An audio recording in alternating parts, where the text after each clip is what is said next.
Hey guys, what's up? This is JTQ9 of SSX-1 and welcome back to the channel. In this War 5 Season 33, unfortunately we matched up against our friends at 4 Loki. It's never fun playing against these guys as we have clowns and officer in both alliances. And it's just, you never want to match up against these guys because there always has to be one loser. And anyway, and we'll see how this one goes. This war actually reminded me a bit of kind of an old Nintendo 64 commercial, the Smash Brothers. That here, let me put a clip and I'll link it in the description. Me and you and me, no matter how they toss the dice, it had to be the only one for me is you. I always love that commercial. Anyway, it just brings back some memories.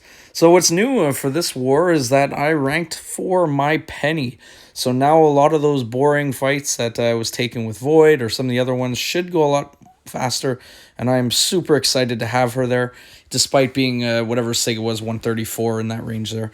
When I finish 7.4 in the next couple weeks, I will have her up at 200 for sure. So seeing as you've seen me take this Void fight more often than not in my war videos, I did speed it up a little bit just to kind of get through it, but I also wanted to show how hard Penny was kind of hitting throughout this process.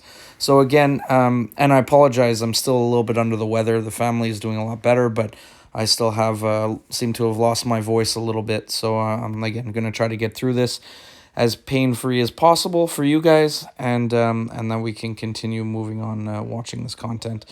So in this case here, again, the plan is to just constantly spam the SP3, keep track of the counter, the attack count, so that when his timer reaches them as close to the 10s as possible, the 10, 20, 30, 40, 50, 60, etc., throwing the SP1s, which gets my Spidey senses up, just in case I happen to take a hit or two to the face, that the auto block could potentially protect me, and at the same time he's constantly being power drained with those charges up there. So overall, again, it can be tricky, especially with that Fury that's up. He can hit very hard, but knowing that mine's an R4 now, can take a lot more damage, a lot more heat, and can dish out way more punishment. So fight number 1 is down. In the second fight, Colossus. This one I sped up significantly because, well, you've know Quake, you know Colossus, you know they've been in the game forever, so there's no need to really dwell on how to take this. So the only thing I'm kind of watching for when I'm throwing on the evades and to make sure I don't throw a heavy in to either get incinerated or poisoned is anytime he basically ends with a right leg forward or a left kick, that's when his combo is ending. So whether it's on the 3rd hit, the 5th hit, the 2nd hit, either case, and that's kind of what I'm watching for. Other than that, it's a really, really straightforward Quake fight. Nothing really to it. And I could have probably taken this fight with Penny as well, just spamming the SP1s just in case his, his armors came up. But I thought it was a good warm-up for the next one because Bishop can always be a little bit of a pain when quaking. Sometimes, for whatever reason, he just gets some of his hits through the decks. And anyway, I don't know why, what happens.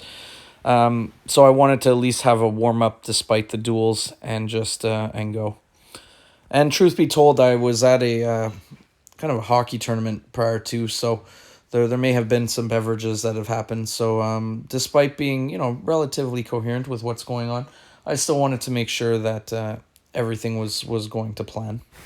And that my reaction time was still going to be there. So again, with this one here, the one thing you're kind of looking out for is either counting the 5-hit combo or when he ends by throwing his little his gun when it comes out. That's his combo ending. So once you kind of get that down, it's a really straightforward fight. It's easy in the sense that I've taken it a lot of times, dueled it a lot of times in the past too. So it's nothing new to me in this case. So I did take, I think, 2 hits kind of. For some reason, it kind of went through my blocker. I was a little late on my dexing, but because of the invul boost, did no damage, and just like that, he is down. So that was my bishop fight. After that, my next fight is I have the Ultron, and the strategy here is to basically get to at least 5 charges, because that shuts down the node, shuts down the armor, shuts down basically everything on Ultron, ability reduction. And then after that is to just use the SP3 and just bait out heavies. I mean, I could have maybe played a little different, but I didn't want to lose my shock, because then I would have had to deal with other elements. So despite taking a lot of damage early on and not really, for whatever reason, just not really counterattacking at this point, I think it was because maybe I was still trying to grasp how I was going to do it as a fight was going on. But anyway, in this case, it was just very straightforward. Pay attention to the decks.